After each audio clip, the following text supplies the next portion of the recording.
질문자로 청중석에서 질문하게 되는데요. 사실은 신혜경 선생님과 공동 기획자여서 책임을 느끼고 있는 사람이고요. 오늘 여러 발표를 들으니까 아주 배울 점들이 참 많은데 발표자들이 많아서 한 분 한 분 질문을 드리기는 어려울 것 같고 신동익 교수님이 아까 아주 어떤 면에서 조금 도발적인 문제제기, 좋은 문제제기를 해주셔서 그걸 다시 한번 질문으로 삼아보면 어떨까 하는 생각을 가지고 있습니다. 대학이 정말 필요한가 이 시대에. 물론 이제 그 질문 자체가 뭐 대학을 없애자는 말씀은 아닌 것 같고 대학의 책임을, 대학의 미래를 우리가 어떻게 구성할 것인지를 생각해보자는 말씀으로 이해를 했습니다. 그 가운데 아까 이제 답변을 하시면서 강준호 교수님이 산발이 얘기를 참 적절하게 해주셨는데, 우리 대학이, 저는 그 대학이 존재해야 될 여러 가지 이유 가운데 아까 얘기 안 된 부분이 하나 있다면, 지금 포스트 팬데믹을 얘기하지만 고령화도 중요한 테마 아닌가 생각을 합니다. 그 전 세계가 완전히 달라진 게 50년 살고 죽는 시대의 대학하고 100년 이상을 살고 죽는 시대의 대학은 달라질 수밖에 없을 것 같고요. 그러니까 중등학교 교육만 마치고 100년을 준비하게 하긴 어려울 것 같고 100년을 준비하기 위해서는 적어도 좀 더 보충적인 교육은 어떤 형태로든 존재해야 된다고 생각을 합니다. 그러면 그 남은 시간들을 뭘로 채울 것인가 하는 부분인데요.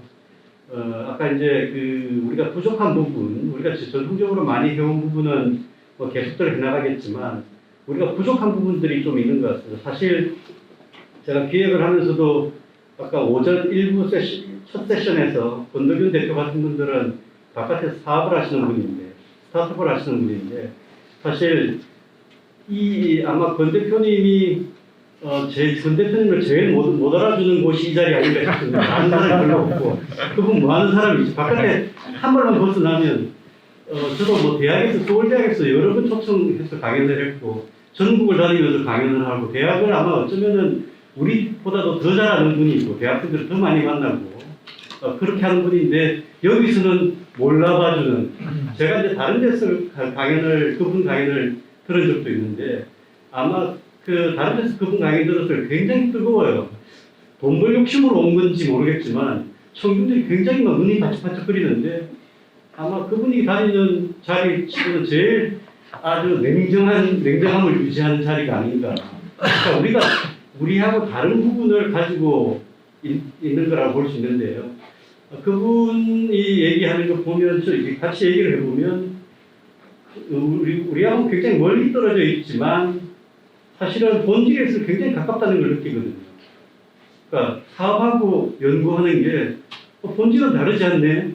그런 것들을 굉장히 느끼게 되는데, 그래서 저는 이제 그분 책도 보고, 그 얘기도 듣고 강연도 가서 듣고 하다 보면, 우리 학생들도, 우리 학생들도 대학에서도 좀 더 현실을 조금 더 익혀야 되겠다. 우리 텍스트를, 저는 고전학자지만, 고전문학, 옛날 텍스트만 보고 있지만, 대학에서 배우는 부분들이 텍스트라는 게 우리가 문자가 된 텍스트 외에 현실이라는 텍스트도 좀 더 관심을 가져야 되겠다. 이런 생각을 하게 되거든요.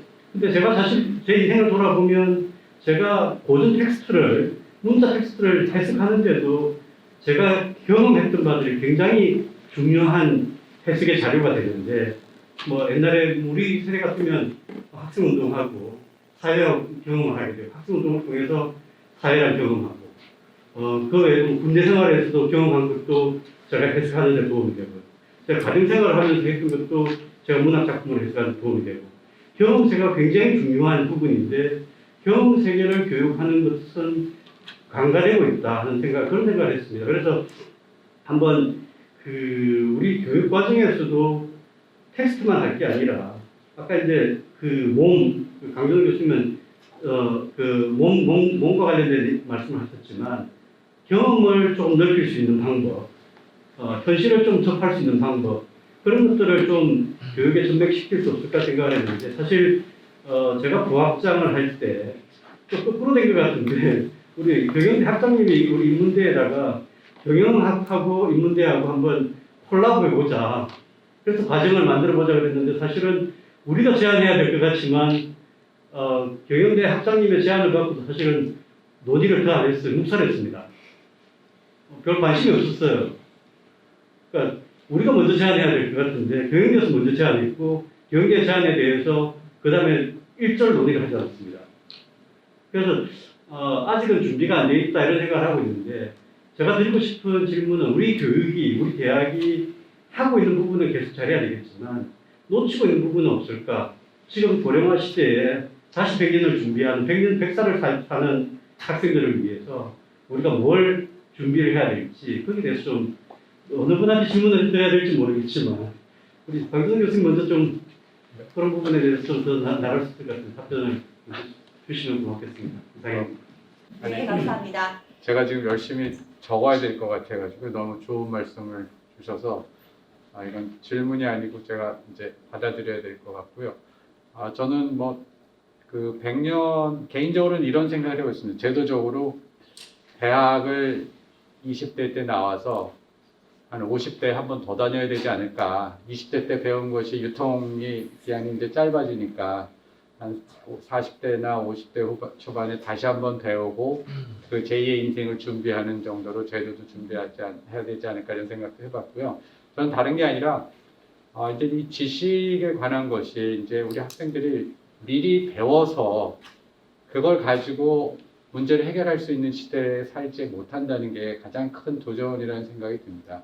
그러니까 우리가 굉장히 정돈된 지식을 학생들에게 잘 가리키면 그걸 배워서 문제를 해결할 수 있을 것 같은데 과거의 사회 변화의 폭과 속도가 늦을 때는 그게 가능했지만 이제는 그런 시대가 아니기 때문에 그거에 대응할 수 있는 어떻게 보면 기본기가 더 중요한 시대가 됐거든요. 그래서 저는 개인적으로 인문대학이 조금 더 이제 역할을 지금 잘 말씀해 주셨는데 책 속의 텍스트에 머무는 인문대학이 아니라 살아있는 인문학을 통해서 우리 학생들의 근본을 더 튼튼히 해주는 역할을 좀 해주기를 간절히 바라고 있고요.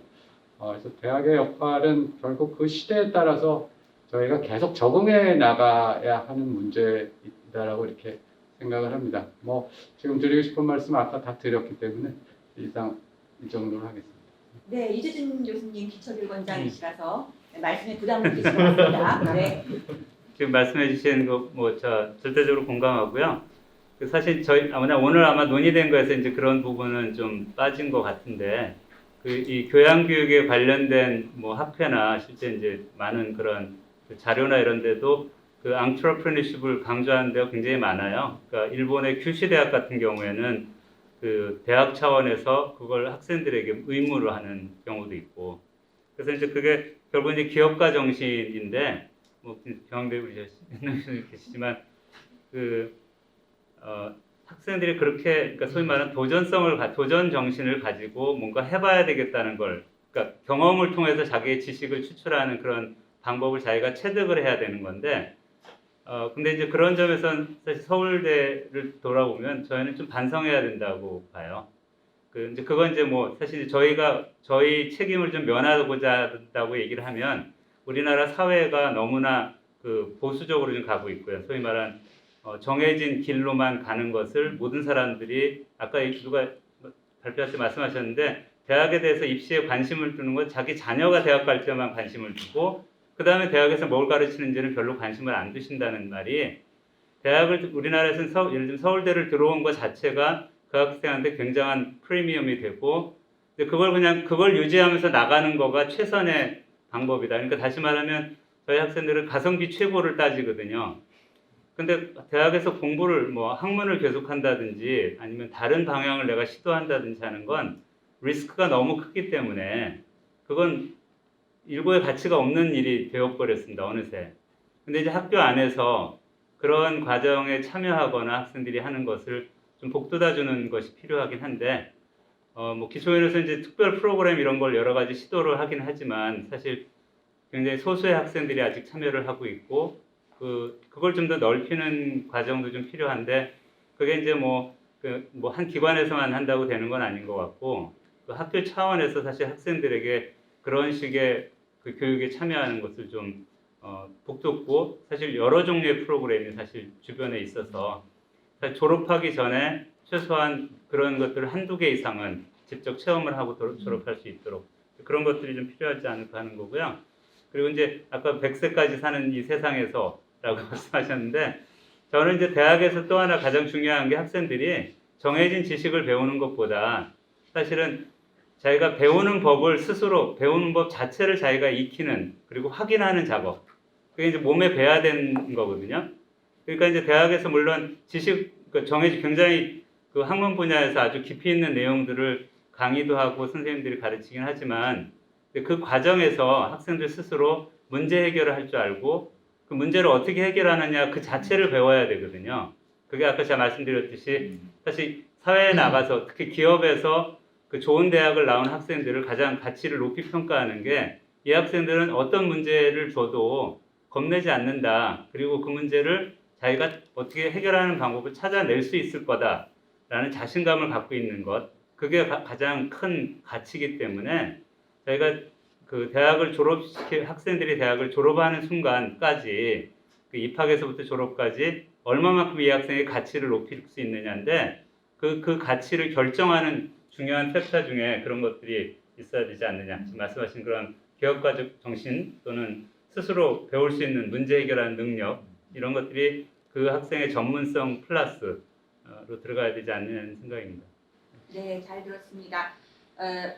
문제 해결 능력 굉장히 중요하고 좋은데 또 혹시 들으시는 청중들께서는 문제 해결 능력 비싼 대학 등록금 내고 그거 배우러 가냐라고 생각하시는 분도 계실지 모르겠고요. 예, 그래서 어떤 문제를 어떻게 해결하는 능력을 배우는가 이것도 굉장히 중요할 것 같긴 했습니다. 청중에서 또 질문 조금 더 받아보도록 하겠습니다.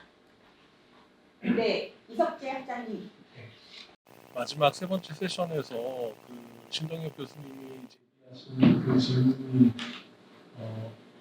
배영규 선생님이 보시면서 수학생으로서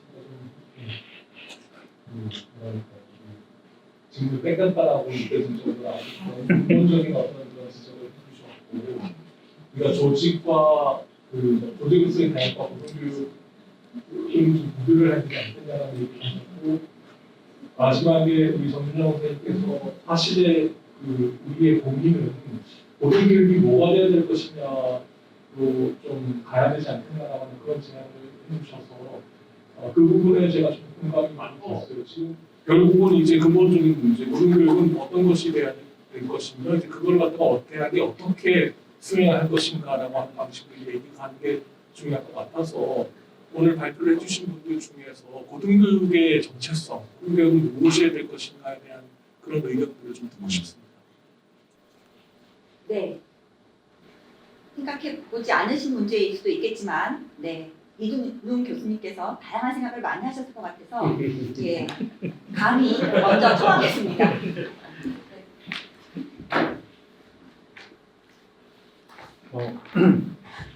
당연히 생각을 안 해봤습니다. 평소에 이런 주제를 갖고 이렇게 떠든 적은 있거든요. 네, 그렇죠. 생각하고 항상 말을 하는 건 아니니까. 앞서 말씀하신 그런 어떤 대학의 역할, 그것과 관련지어서 고등교육의 어떤 내용, 그 점을 또 물어본 거라서 연관지어서 한번 말씀드려보겠습니다. 제가 오늘 발표 중에서 재미있게 들었던 내용은 오늘 그 저보다 먼저 발표하셨던 이 서양사학과의 박 선생님, 대학의 어떤 성립에 대한 얘기였는데요. 사실은 그 어떤 실체의 기원이 본질을 말해주는 것은 아니죠. 그러나 기원에서 어떻게 우리가 여기까지 오게 되었는지 궤적을 보면은 그런 어떤 대학의 본질에 대해 그 실체의 본질에 대해서 우리가 추론할 수 있다고 생각을 합니다. 생각해 보면은 애초에 대학이라는 게 특히 이제 박 선생님의 발제에 나오고 저도 사실은 제 발제에서 다른 방식으로 논의를 했습니다만은 말하자면 이 독립적인 관할권의 확립 이게 이제 요점인 것 같아요. 그래서 아마도 최초의 볼로나 대학이나 옥스포드나 파리에서는 그런 것들이 어떤 당대 어떤 절대 왕정의 성립, 교양권과의 대립, 당대 이제 그 새롭게 재개되었던 시민사회의 법률과 양성의 필요성, 뭐 이런 역사적 우연성이 겹쳐서 생긴 일이겠죠. 하지만 그때 만들어진 그런 어떤 자율적인 관할권이라는 게 결국에는 독립적인, 지역적인, 직역의 어떤 자율성이라는 개념으로 역사적으로 구체화되고 그게 이제 우리가 아는 학문의 자유, 이거 이제 실질적인 내용이 된 겁니다. 사실은 권력자가 준 특권이 어떤 보편적인 인권의 내용이 이렇게 되는 듯한, 그래서 알고 보면은 인간의 자유와 학술의 자유는 별로 관련이 없음에도 불구하고 그런 어떤 역사적인 우연성 때문에 결합되어서 나타나면서 이 두 개가 상당히 관련이 있는 것처럼 역사적으로 이렇게 발전하게 되는 이 과정이 있었다고 봅니다. 그런데 지금 쭉 말씀하시는 내용이 요점이 그거잖아요. 이제 더 이상 대학의 모든 사회 분야의 다른 것과 너무 교류가 많아지고 연결이 많아지고 상호 의존성이 강화되면서 대학이 고유하게 하는 일이 없는 것 같다. 이 점이 지금 이제 모든 분들의 코멘트의 요점인 것 같아요. 그래서 예컨대 뭐 백신도 파이저가 만들지 대학이 안 만들어요. 그렇죠? 가장 훌륭한 예술가는 대학에서 나오지 않습니다. 시민사회에서 그냥 저절로 만들어지지. 그런 그 독립적인 어떤 트레이닝 시스템에 의해서 만들어지지. 가장 훌륭한 철학자는 더 이상 강단에서 안 나온지 이제 시간이 되고 있는 것 같아요. 그래서 이런 어떤 조건에서 대학의 어떤 위기를 논의하고 있다고 생각합니다. 저는 그나마 이 망해가는 대학이라고 아까 말씀하셨는데 여기에 어떤 그래도 희망이 있다면 뭐랄까요? 모든 발전한 어떤 것들은 고유한 기원이 있잖아요. 그래서 그 기원, 그 어떤 자기가 위치한 애초에 그 출신지, 기원, 자기의 동네, 거기에 얽매여 있는 그걸 이제 본원성이라고 하는데 그런 어떤 본원성으로부터 이렇게 포획되어 있는 그게 이제 이해관계일 수도 있고 혹은 출신지에 따른 어떤 정체성의 형성일 수도 있고 혹은 나름대로의 전통일 수도 있는데 그것을 극복 가능하게 해주는 삼자적 관점의 성립, 보편적인 이성의 어떤 논의 혹은 서로 다른 어떤 출신지나 배경이나 그런 어떤 본원성을 갖고 있는 사람들이 모여서 새롭게 논의할 수 있는 가능성 이런 것들이 만들어질 수 있는 그런 어떤 제도적 기반은 이상적으로 필요하겠다. 과거 이제 말씀을 들어보니까 과거에 파리 대학도 말하자면 파리 대학에 온 사람들이 다 동네가 있었던 거예요. 출신지가 있었던 거예요. 파리에 와서 주로 이제 대학생들이 술 마시고 놀면서 나쁜 짓도 많이 하고 그랬겠지만 실제로 한 것은 그런 어떤 자기 출신을 말하자면은 고향을 떠난 사람들의 보편적인 어떤 그러니까 다른 지역 출신 사람들을 보면서 함께 라틴어로 논쟁하면서 알게 된 어떤 새로운 것에 대한 인식이 있지 않았을까.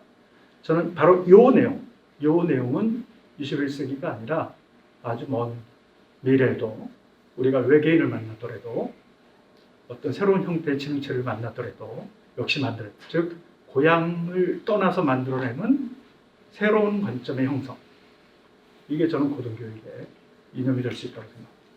네, 좋은 말씀 감사합니다. 제가 안 그래도 박흠식 교수님께 마이크를 넘기려고 했는데요. 자연스럽게 논의가 이어지실 것 같습니다. 그 다음에는 정준영 교수님께 마이크 드리겠습니다. 네. 이준용 선생님 말씀을 좀 이어서 말씀드리면요.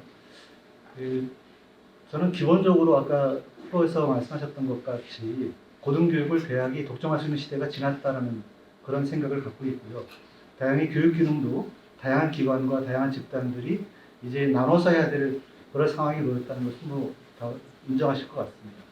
중세대학과 연결시켜서 말씀드리면 중세대학이 이제 한참 부흥할 무렵에 마침 팬데믹이 돌았고요. 우리가 잘 아는 흑사병이 돌면서 대학에 어떤 변화가 생겼냐면 기본적으로 대학이 많이 없어진 대학들이 많습니다. 중세대학이라고 하는 것은 저희 길드 집단의 작은 소규모 집단이었기 때문에 그 자체가 흑사병으로 희생된 사람들이 굉장히 많아서 아주 대학 자체가 없어지는 경우도 있고 또 상당한 기간 동안은 대학의 문을 닫고 그 다음에 이제 잠자리식을 기다리는 그런 상황도 있었고 그리고 그 상황이 좀 지나서 근대 초에 이르면 굉장히 다른 성격의 대학들이 등장합니다. 디스플린을 굉장히 강조하는 우리가 잘 아는 예수회가 근대 대학을 설립한다든지 아니면 지역 영주 가운데 굉장히 강력한 영주가 계몽주의적인 대학을 만든다든지 그래서 대학의 양상도 상당히 전문화와 전문성을 강조하는 그리고 학문을 탐구하는데 중세대학 같은 경우에는 교육 기능이 굉장히 중요했고 연구 기능은 사실 교수 개인에게 맡겨뒀다고 할 수 있을 것 같아요. 그리고 또 관련된 한 가지 사안은 우리가 르네상스라는 현상을 보통 14세기에서 16세기에 일어난 문화현상이라고 하는데 그것이 대학에서 일어나지 않았다는 겁니다. 그러니까 왜 르네상스라고 하는 어떤 문화적인 지적인 가장 고도의 당대 사회가 요구하는 그런 지적인 흐름이 왜 대학에서 일어나지 않았는가 하는 것은 굉장히 큰 인사이트를 준다고 생각합니다. 그래서 기본적으로 대학이 사회가 요구하고 있는 그런 기능을 수행하지 못했고 그렇기 때문에 그 사회가 요구하는 새로운 기능을 다른 집단이 넘겨받았고 그것이 이제 나중에 대학에서 그것을 또 수용하긴 하지만 그러니까 저는 오늘날의 대학도 유사한 맥락이 있을 수 있다. 대학이 만약에 우리 사회가 요구하는 그런 기능도 수행하지 못할 때는 다른 형태의 교육기관과 그런 다른 형태의 연구기관들이 그 기능을 넘겨받게 된다라는 생각이 들고 그래서 저는 욕심은 오히려 대학이 다 하겠다는 것 자체가 욕심이고 어떻게 분업화되고 효과적인 협업을 할 수 있는가 그리고 대학이 그럼에도 불구하고 고유하게 계속 우리가 유지하고 존속하는 그런 그 기능은 무엇일까라는 것을 오히려 잘 생각해 보면서 기능을 오히려 나누는 것이 현실적인 그런 대안이 될 수 있지 않을까 싶고 관련 논의도 필요하지 않을까 생각합니다. 네, 감사합니다. 정준영 교수님. 예, 아까 전에 좀 많이 길게 이야기해서 저지도 당한 처지에 또 이야기했으니까 정말 죄송합니다. 예, 지금 뭐 이미 뭐 많은 선생님께서 앞부분에서 이야기 주셨기 때문에 사실상 제가 아까 전에 말씀드렸던 고등교육이라고 하는 문제를 좀 다시 생각해 볼 필요가 있다라는 문제제기에 대한 이야기들은 거의 대부분 이야기가 됐다고 생각합니다. 딱 한 가지만 조금 추가를 하자면은 아까 전에 정경수 교수님께서도 지적을 해주셨는데 사실은 이제 그리고 저희 토론에서도 그 이야기가 신동엽 교수님께서도 이야기를 했지만 말씀하셨지만 이 하이어 매스 에듀케이션 그러니까 매스라고 하는 것 대중적인 고등교육이라고 하는 것의 딜레마에 대한 문제를 이야기해 주셨어요.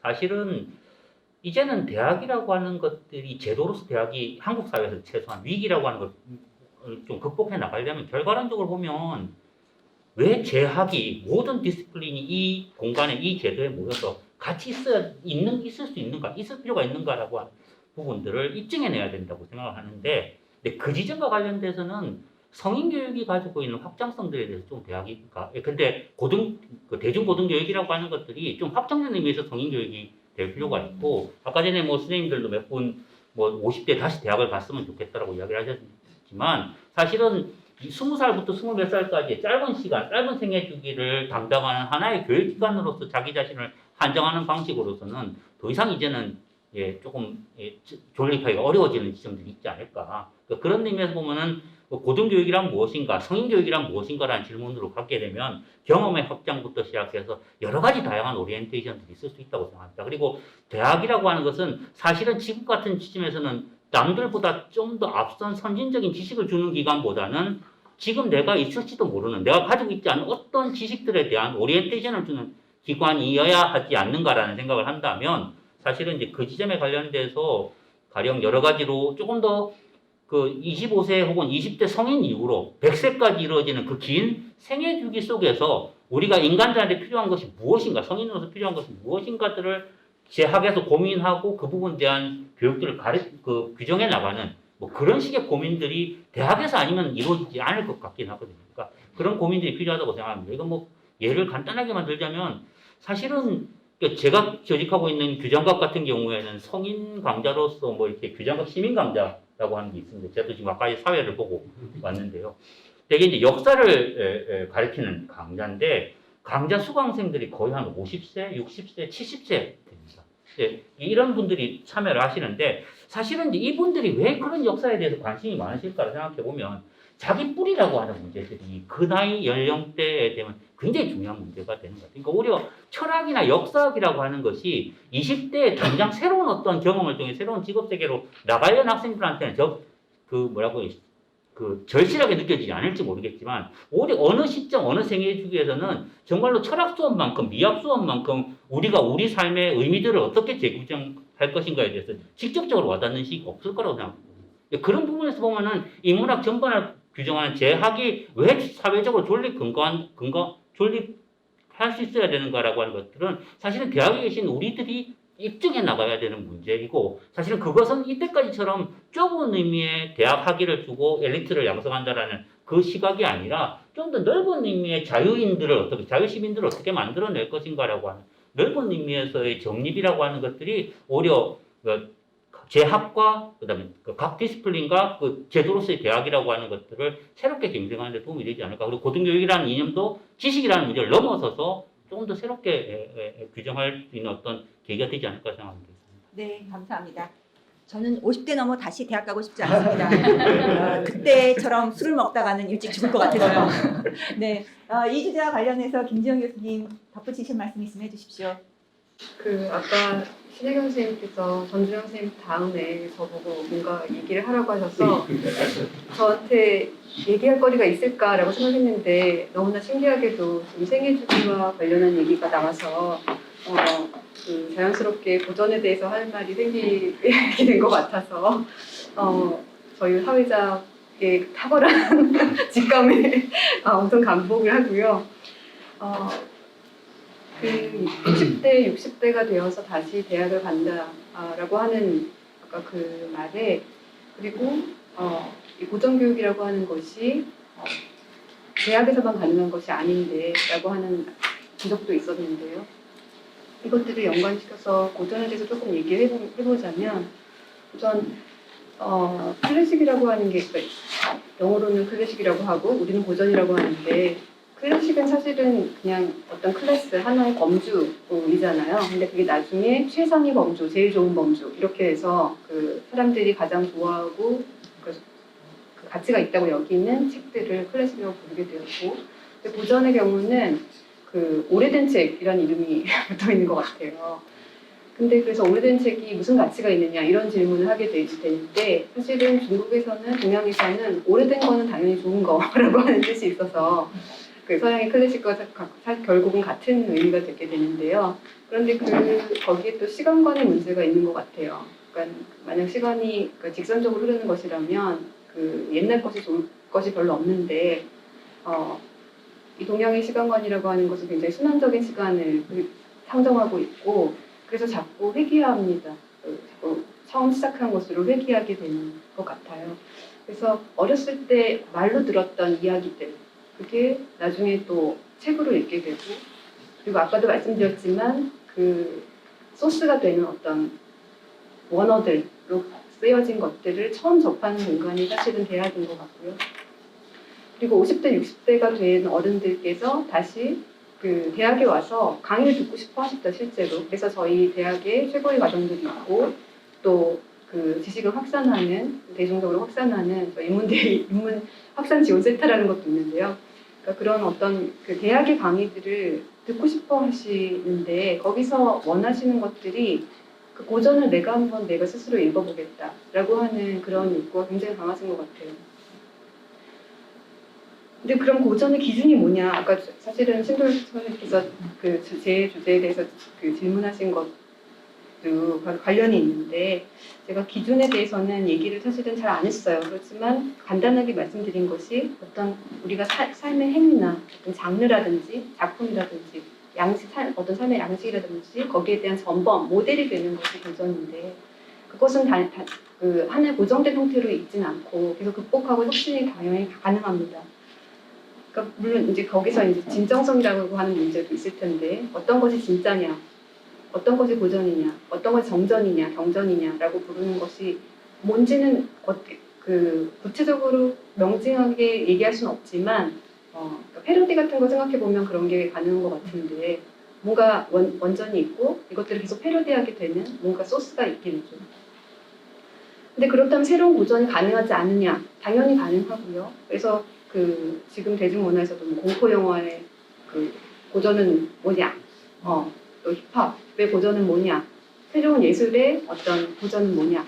이런 것들은 당연히 가능하게 되는데 이런 것들이 결국은 어떤 그 우리가 삶의 모델이 되는 어떤 패러다임, 삶을 규정하는 패러다임 이런 것들을 새롭게 생산하게 만드는 어떤 그 소스가 되어주는 것 같습니다.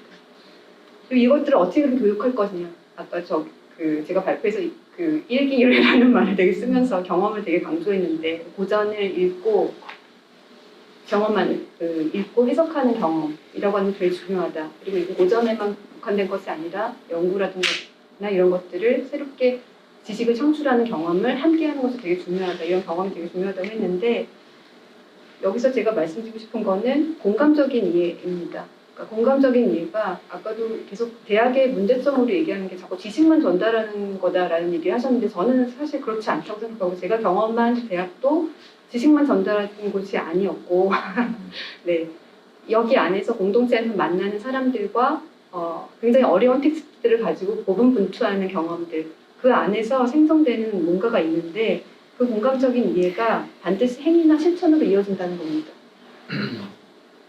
그래서 고전의 탄생의 순간 같은 것들을 다시 돌아가면서 해석하는 경험, 그리고 해석하고 이해하는 노력을 통해서 지금 현재의 문제를 다시 점검하게 되고요. 그러니까 과거를 보면서 다시 현재를 점검하게 되고, 그리고 현재 우리가 지금 닥친 문제들에 대해서 어떻게 해결할 것인가에 대한 해답도 반추하게 되는 것 같아요. 찾아 나가게 되는 것 같아요. 그래서 아까 얘기하신 김현준 선생님께서 얘기하신 텍스트를 이해하는 과정, 이런 것들이 굉장히 중요한 대학 교육의 고등교육의 핵심이 될 것 같고, 그것들은 성인이 돼서 다시 대학에서 돌아와서 경험하고 싶어하는 핵심이 되는 것 같습니다.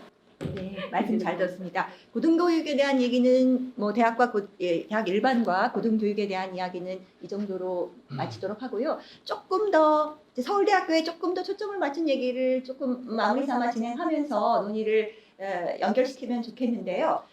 지금 고전, 과거 얘기를 좀 나왔으니까 대학의 미래와 관련해서 특히 4차 산업혁명과 대학의 미래와 관련해서 천연득 교수님께서 발표를 해주셨는데요. 조금 좁혀서 서울대학교의 교육과 미래와 관련해서 다양한 어떤 가능성들을 얘기하셨는데 솔직하게 천 교수님이 보실 때 이제 이것이 필요하다, 서울대학교 이렇게 나가야 한다라고 제언하실 게 있으시다면 좀 해주셨으면 좋겠습니다. 너무 어려운 질문을 주셨는데요. 제가 뭐 그런 얘기까지 할 준비 사실 안 돼 있고, 아까 이제 하시던 얘기 조금 저도 이제 받아서 조금만 하면, 대학은 기본적으로 보수적인 조직 같고 그게 요구되는 것 같습니다. 무슨 말이냐면 대학이 대학 밖에서 일어나는 일들과 똑같이 일어나는 그것도 약간 불안감이 있는 것 같아요. 기본적으로 사회가 인정하는 지식을 전달하는 그 목적에 충실해야 될 어떤 기본적인 의무가 있는 것 같아서요. 근데 르네상스 사실 대학 밖에서 일어나고, 과학혁명 대학 밖에서 일어나고, 사업혁명도 마찬가지입니다. 모든 중요한 사건들이 사실 대학 밖에서 일어나는데, 근데 그게 이제 뒤늦게 대학으로 수용됐거든요. 뒤늦은 것도 중요한 측면인데요. 저는 이제 수용되는 것도 중요한 측면이라고 생각합니다. 그러니까 어쨌든 그 혁신이라고 하는 것이 밖에서 발생하면 그게 어떤 시차를 두고 어떤 방식으로 대학 안에 수용되는 그런 경험들 저희 하게 되는 것 같거든요. 그래서 대학이 뭐 이렇게 혁신을 주도해가지고 뭔가 해야 된다라고 하는 건 너무 과한 사실 요구일 수도 있겠다, 프레셔일 수도 있겠다, 그런 생각이 들고, 대학 밖에서 벌어지는 여러 가지 혁신들을 눈여겨보고 거기서 대학에서 이제 수용할 수 있는 것들이 뭔지를 주시하고 그렇게 변화의 가능성을 모색하고 이렇게 하는 것이 자연스럽지, 대학 전체가 마치 모든 걸 다 책임지고 해야 될 건 아닌 것 같다는 생각이 들었고요. 그래서 이게 질문하신 거 어떻게 보면 좀 연관될 수 있을 텐데, 4차 산업혁명이 왔기 때문에 뭔가 새로운 거를 해야 되는데, 당연히 이제 하나는 뭐 이제 AI와 관련된 뭐 그런 교육이나 그 연구들이 더 활발해야 되고 그런 얘기 당연히 할 수 있겠지만, 근데 이제 직접적으로 관련된 연구나 교육에 종사하지 않는 들이 그럼 어떤 식으로 대응을 해야 될 거냐, 이게 사실 문제일 거고, 특히 대학의 중요한 기능은 사실 20대 초반의 학생들을 길러서 직장으로 내보내는 일이 여전히 중요하거든요. 그러니까 뭐 이제 평생교육이나 성인교육의 역할을 부분적으로 담당할 수 있다고 생각하는데, 그것도 두 가지일 것 같아요. 고전교육 같은 거는 정말 자신의 삶을 되돌아보고 인간성을 고양시키고 이런 측면도 있지만, 그게 어떤 직업적 측면에서 혹은 전문 지식의 특이한 측면에서 필요할 수도 있거든요. 그러니까 이제 그런 두 가지 차원이 있을 텐데, 20대 초반의 학생들한테는 사실 이 직업 전선을 나가는데 필요한 어떤 소양들을 당연히 길러주는 거, 그게 단순히 경영학 수업을 하는 그런 뜻은 당연히 아니잖아요. 그러니까 전인으로 길러줘야 되는 거죠. 그래서 전인격적인 존재로, 또 역량 같은 존재로. 예, 근데 그런 차원에서 저는 크게 달라질 것 같지 않습니다. 그리고 아마 천천히 달라질 것 같고요. 아마 그리고 충분히 변화에 따라서 이렇게 저희가 대응할 수 있는 시간이 있지 않을까. 너무 조급할 필요가 없지 않을까 그렇게 생각합니다. 네. 유재준 교수님 뭘 막 메모를 하시던데 말씀하실 걸 준비하신 건가요 혹시? 네, 잠깐만 아니, 네, 간략하게 말씀해 아니 그 뭐 주시겠습니까? 말할까 말씀하시는 거 받아서 예, 아니, 뭐, 그렇군요. 네, 네. 말씀 한번 드리자면 저는 뭐 변화가 필요하다고 생각하고 있습니다. 그러니까 그게 뭐 그 뭔가를 뭐 틀을 막 뒤집고 뭐 이런 것보다도 그 선생님들의 좀 그 생각하는 방식은 좀 바뀌어야 되지 않느냐. 아까 저 이미지 말씀하셨는데 흑성 선생님이 저희가 서울 학교에 계신 교수님, 결국 이건 조직이잖아요. 그러니까 이게 바로 바뀌거나 없어지거나 하지는 않거든요. 관성이 있기 때문에 이너셔가 있어서 뭐 세상이 어떻게 변하든 이렇게 우리가 상당 부분 여기 계신 분들 다 은퇴하고 돌아가실 때까지도 아마 이 조직이 변화하긴 쉽지 않을 거고, 그렇지만 지금 우리 학생들의 그 생각이나 학생들의 그 배경, 여태까지 커오고 그리고 그 학생들의 자질, 그러니까 뭘 잘하는지는 저희가 생각하는 것과는 다르다. 그러면 이 학생들이 더 잘할 수 있도록 뭔가가 학교에서 해줘야 되는데 그게 뭐냐 하는 거죠. 그래서 이제 결국 이제 교육의 핵심은 우리 학생들의 생각을 키워주는 건데 그 생각 키운다는 게 이제 여러 가지가 있을 건데요. 방법이나 뭐 태도도 있겠지만 뭐 지식의 양도 있지만 제일 중요한 건 플러스 알파인데 그게 결국은 학생들의 관점에서 학생들의 위치에서 어떻게 우리가 주변 환경을 바꾸고 교수들이 뭔가 학생들하고 인터랙트하는 방법이 바뀌어야 된다라는 건데 저희가 그 점에 대해서는 지금보다도 훨씬 더 많이 노력을 해야 되고 이게 이제 자기의 전문성이나 그런 지식의 뭐 깊이하고는 상관없이 학생들을 키우는 입장이라고 하면 반드시 바꿔야 되는 스스로 노력을 해야 되는 그런 건데 저희 학교에서 어떻게 보면 제일 중요한 건 그런 식의 그 분위기가 아직은 좀 덜 돼 있고 이게 이제 여러 가지 이제 복잡한 문제가 얽혀서 그냥 쉽게 되지는 않겠지만 제가 희망하는 사항은 뭐 조만간 아주 굉장히 좋은 일들이 많이 일어나서 많은 선생님들이 동참하시고 좀 좋은 방향으로 나갔으면 하는 게 바람입니다. 네, 논평자 세 분 선생님 끝까지 자리하고 계신데요. 혹시 논평을 해주시거나 질문할 게 있으면 더 해주셨으면 감사하겠습니다. 이광재 교수님 괜찮다고 하시는데 네, 괜찮다고 하시고요. 홍지호 교수님, 네, 신동엽 교수님께서 어쩔 수 없이 해주셔야겠습니다. 저는 이제 제가 실은 뭐 조직 이론 공부하면서 실천을 굉장히 좀 중시하기 때문에 실제로 비영리 단체 같은 거 만들고 이런 작업을 많이 했습니다. 무슨 클래식 음악 국제 축제도 기획해서 만들고 이런 실제로 뭐 저는 경영학이란 게 실천 학문이기 때문에 그런 걸 하는데 이 과정에서 제가 많은 조직들을 보고 하면서 제가 연세대에서는 굉장히 대부분의 보직 교수들하고 사이가 나빠요. 그래서 제가 처음에 연대 가자마자 그 당시 본부에서 그 당시 막 유행하던 소위 신자유주의적인 단기 성과주의 유 교수님이 말씀하신 막 논문 한 편당 얼마 주고 이런 걸 하려고 하더라고요. 그래서 저는 이제 그쪽 분야가 전공이니까 그런 제도는 결국 질적 하락을 일으킨다라고 하면서 성명서를 제가 쓰고 있는데 저희 선배 교수들이 이제 이런 거 목소리 내야 된다고 저보고 이제 글빨 조이는 거 썼어요. 썼는데 총장실 점거 농성하자고 갔는데 연대에서 2,000명 중에 40명이 서명했는데 조 교수는 저 혼자인 거예요.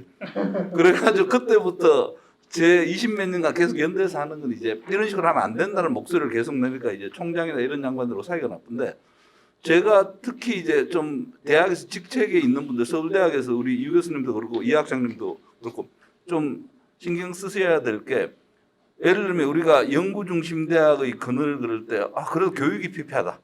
왜 그럴까 그러면 교수들이 교육을 하기 싫어서 그런 게 아니고 교수 평가 제도나 이런 게 다 그런 식으로 몰아가는 거죠. 그죠?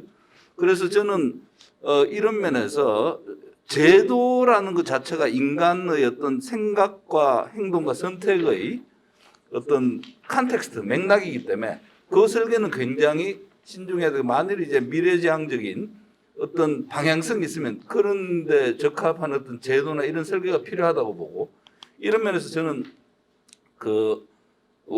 앞으로 어떤 식으로 할 거냐에 대한 다양한 실험들을 할 수 있는 그런 이제 행정을 맡은 분들이 그런 이제 제도적인 리더십이 좀 필요하다고 봅니다. 그래서 그걸 이제 제도가 바뀔 때의 리더십을 institutional entrepreneurship이라는 개념으로 새로운 제도 혁명가 이런 분들을 그런 식으로 부르는데 제일 중요한 게 우리가 어느 쪽으로 가야 될지 지금 모를 때 다양한 실험을 할 수 있게 대학에서 해줘야 되는데 제가 이제 최근에도 막 싸운 이유 중에 하나는 아무리 봐도 전공 분야의 전공 필수 이런 걸 지금 가르칠 때는 아닌 것 같고 그건 이제 다른 데서 대안적으로 다 습득 가능하니까 그래서 다양한 방식이 실험이 돼야 된다고 보고 어떤 주제를 놓고 3명이 전공의 다른 교수가 코티칭하고 그다음에 1명의 그 분야를 실천하는 사람을 매주 붙여가지고 그래서 그런 강의를 만들어서 뭐 제가 아는 모든 사람 동원해서 초청하면 강사료 얼마 안 되기 때문에 제 돈으로 술 사주고 이런 거 하는데 저희 연대의 경우는 서울대학은 그런지 안 그런지 모르겠는데 3명의 교수가 가르치기 때문에 그 굉장히 시간 노력이 많이 드는 거. 혼자 그냥 자기가 한번 가르치는 것보다 훨씬 더 어려운데 가르치는 티칭 크레딧을 3분의 1씩 주겠다는 거예요. 그것 때문에 또 교무처장하고 야 네가 연구해봤냐 교육해봤냐 그걸 또 싸우고 하는데 이런 건 굉장히 중요하다고 보고 저는 이제 서울대학이 앞으로 어느 방향으로 가야 될지는 상당히 이때까지 경로 의존적으로 여기까지 했으면 앞으로는 열린 가능성이 있는데 그럼 다양한 실험이 가능한 그런 어떤 제도적인 리더십이 지금 서울대학 지도부에서 있어야 되는 게 아니냐라는 말씀을 드리면서 교수들이 교육하기 싫어서 자기 연구 성과에 매달리는 건 절대 아니다. 그런 식의 어떤 제도적인 어떤 인센티브나 아니면 컨트롤이 퍼니시먼트가 있었기 때문이다라는 그런 관점에서 그쪽에 좀 신경을 써주셨으면 특히 이제 뭐 여기 본부에서 맡고 계신 분들이나 아니면 인문대학에 계신 분들 리더십이 그런 역할을 해주시면 좋겠다 이런 제안을 드립니다. 네, 잘 들었습니다. 원래 또 이황재 본부장님께서도 저희 오늘 주제와 관련하여 저희가 교육에 좀 초점을 맞췄고 또 특히 서울대학교에 굉장히 중요한 임무와 역할 중에 하나가 연구이기 때문에 연구에 대해서 중요한 논제를 제시해 주셨는데 저희가 시간상 또 그에 대해서는 충분히 토론을 하지 못한 아쉬움이 있습니다. 돌아가면서 저희가 곰곰이 생각해보고 또 다음 기회에 저희의 의견들을 제시할 수 있는 그런 기회가 주어지기를 바랍니다. 시간이 다 되었는데요. 마지막으로 제가 모든 분들에게 한 가지 질문을 던지고요. 1분 내로 간단하게 대답하시고 말씀을 듣고 마치겠습니다. 저희 주제가 뒤에 보시면 팬데믹 넘어 대학의 미래를 묻답니다. 팬데믹 넘어 대학의 미래는 어떠한가요? 어떠해야 하는가요? 어떠할까요? 간단하게 1분씩만 얘기해 주시고 여러분이 생각하시는 가장 중요한 이 점, 이렇게 해야 한다, 이렇게 바뀌어야 한다, 이렇게 계속되어야 한다. 간단하게 대학의 미래는? 이라는 질문에 대해서 간단하게 1분씩만 발표를 듣고 끝내겠습니다. 네, 제가 이렇게 서 있네요. 그래서 청 교수님부터 간단히 1분씩만 얘기해 주십시오. 팬데믹 넘어 대학의 미래는? 정말 어렵네요.